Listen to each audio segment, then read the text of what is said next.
రమేష్ గారు, నేను చాలా దగ్గరలో విన్నాను. మనం మ్యూచువల్ ఫండ్స్లో పెడితే ఒక కార్ని అంటే కార్ కానీ ఇల్లు కానీ మనం గోల్ చేసుకుంటే మనం మ్యూచువల్ ఫండ్స్లో ఇన్వెస్ట్మెంట్లు పెట్టుకుంటూ వెళ్తే మనకి ఫ్రీగానే అవి పొందే అవకాశాలు ఉంటాయి అని చెప్పి మనకి ఎలా బిలో మిడిల్ క్లాస్ వాళ్ళంతా కూడాను చాలా ఎక్కువగా కార్ అంటే ఒక టెంప్టేషన్ ఉంటుంది. ఇల్లు వాళ్ళకి ఒక పెద్ద కళ, కానీ కార్ అనేది మినిమం ఎసెన్షియల్ అయిపోయింది ఇప్పుడు.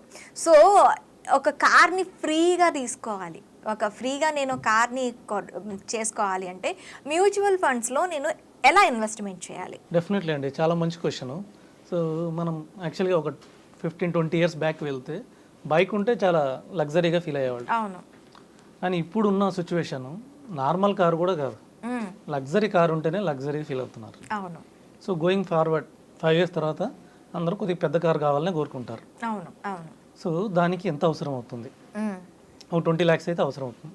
20 lakhs, ఓకే. 5 ఇయర్స్ తర్వాత ఒక మంచి కారు, ఒక మంచి SUV కారు, ఒక 7 సీటర్ ఫ్యామిలీ తోటి మంచి SUV అది తీసుకోవాలంటే మనకు 20 lakhs అవసరం అవుతుందండి. 5 ఇయర్స్ ప్లాన్. 5 ఇయర్స్ ప్లాన్ అనుకున్నాం.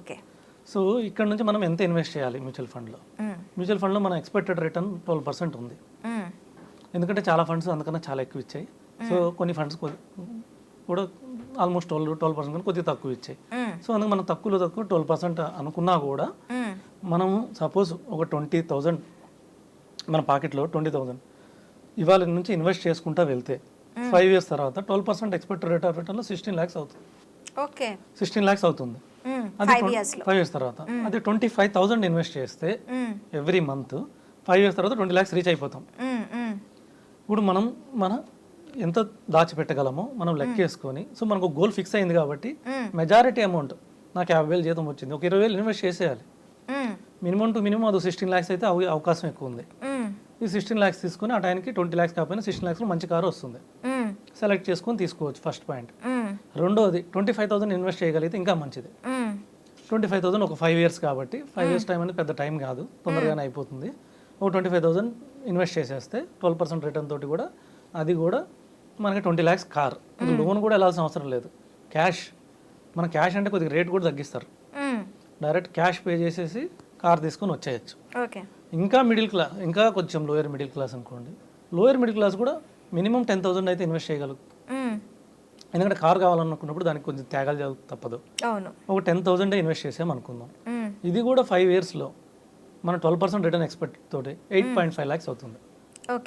8.5 lakhs అవుతుంది.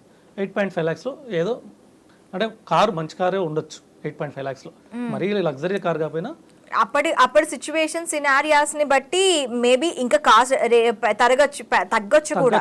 న్యూ అడ్వాన్స్డ్ కార్స్ రావచ్చు, దానివల్ల పేమెంట్ కూడా తగ్గొచ్చు, మనం ఇచ్చే మనీ కూడా తగ్గొచ్చు. లేదంటే 8.5 కట్టేసి కొద్ది డౌన్ పేమెంట్ కింద 8.5 కట్టేసి ఇంకొక 5 lakhs లోన్ తీసుకుని మంచి కార్ తీసుకోవచ్చు. 10,000 సిప్ కట్టుకున్నా కూడా. లేదు 15,000, 10 కాదు 20 కాదు, మధ్యలో 15,000 ఇన్వెస్ట్ చేసుకున్నాం అనుకోండి, అది కూడా 13 lakhs అవుతుంది. 12% ప్రకారం 5 ఇయర్స్ తర్వాత 13 lakhs అవుతుంది, ఒక మంచి కారు వస్తుంది. లేదా 13 lakhs కట్టేసి ఇంకో 2-3 lakhs లోన్ తీసుకొని ఇంకొక మంచి కారు తీసుకోవచ్చు. సో ఒకటి గోల్ ఫిక్స్ చేసుకోవాలి, లగ్జరీ కార్, మినిమం లగ్జరీ మంచి కారు కావాలంటే 20 lakhs ఉండాలి 5 ఇయర్స్ తర్వాత. దానికి మనం ఇక్కడ నుంచి ఎలా ప్రయాణం చేస్తాం అనేది ఇంపార్టెంట్. సో దానికి ఫండ్స్ ప్లస్ మధ్యలో కూడా కొద్దిగా మార్కెట్ పడినప్పుడు ఇన్వెస్ట్ చేస్తే మనం గోల్ రీచ్ అవ్వడానికి ఒక మంచి మ్యూచువల్ ఫండ్ డిస్ట్రిబ్యూటర్, అడ్వైజర్ అయితే మీకు మంచి సలహా ఇస్తారు. ఓకే సార్, ఇప్పుడు ఇంతవరకు బాగానే ఉంది, కాకపోతే మనకి నేను ఫ్రీగా కావాలి అన్నాను నేను ఇక్కడ. సో ఫ్రీగా కావాలి అంటే మనకి వెసులుబాట్లు ఏమైనా ఉంటాయా? డెఫినెట్గా అండి, మనం మ్యూచువల్ ఫండ్ని ఉపయోగించుకొని కరెక్ట్గా పద్ధతి ప్రకారం దాన్ని యూజ్ చేసుకుంటే ఫ్రీ కార్ వస్తుంది. సో మనం ఒక 5 years SIP చేసుకుంటే మనకి 20 lakhs రీచ్ అయిపోతాం SIP ద్వారా. రీచ్ అయినప్పుడు ఏమవుతుందంటే 10 lakhs మనం డౌన్ పేమెంట్ కట్టేయచ్చు, ఇంకో 10 lakhs మనం మ్యూచువల్ ఫండ్లో లంసమ్ ఇన్వెస్ట్ చేయాలి. లంసమ్ ఇన్వెస్ట్ చేస్తే దాంట్లోంచి మనకి మంత్లీ 7,500 రూపాయలు మనకి విత్డ్రా చేసుకోవచ్చు ఎవ్రీ మంత్. ఇది మనం EMI కింద పెట్టేసుకోవాలి. 20 lakhs కార్ తీసుకోవాలి, 10 lakhs పే చేయాలి, ఇంకో 10 lakhs లోన్ పెట్టుకొని 7 years అట్లా పెట్టుకుంటే, సో దానికి ఒక సపోజ్ 10,000 వచ్చింది అనుకుంది EMI. 10,000 మనం మంత్లీ మ్యూచువల్ ఫండ్లో తీసేసుకోవచ్చు. SWP అని సిస్టమాటిక్ విత్డ్రాల్ ప్లాన్ అని ఉంది. ఈజీగా మంత్లీ 10,000 తీసేసుకోవచ్చు, ఎందుకంటే 12% రిటర్న్ వస్తుంది.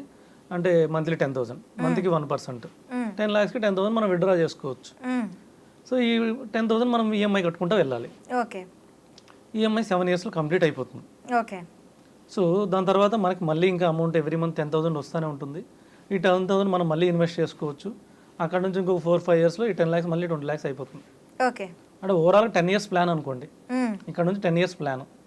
10 years ప్లాన్లో మనం మ్యూచువల్ ఫండ్ ద్వారా కార్కి డౌన్ పేమెంట్ కట్టేసుకొని తర్వాత విత్డ్రా చేసుకొని మొత్తం మనం 20 lakhs మన జేబులోనే ఉంటుంది. ఒక 10 years తర్వాత మనం 10 lakhs మన జేబులోనే ఉంటుంది. ప్లస్ మీకు 20 lakhs ఫ్రీ కార్ వచ్చేస్తుంది. ఇది ఎలా కూడా మీకు మంచి మ్యూచువల్ ఫండ్ డిస్ట్రిబ్యూటర్ని అడిగితే మీకు ఇంకా క్లియర్గా ఎక్స్ప్లెయిన్ చేస్తాడు. ఓకే రమేష్ గారు, థ్యాంక్ యూ వెరీ మచ్.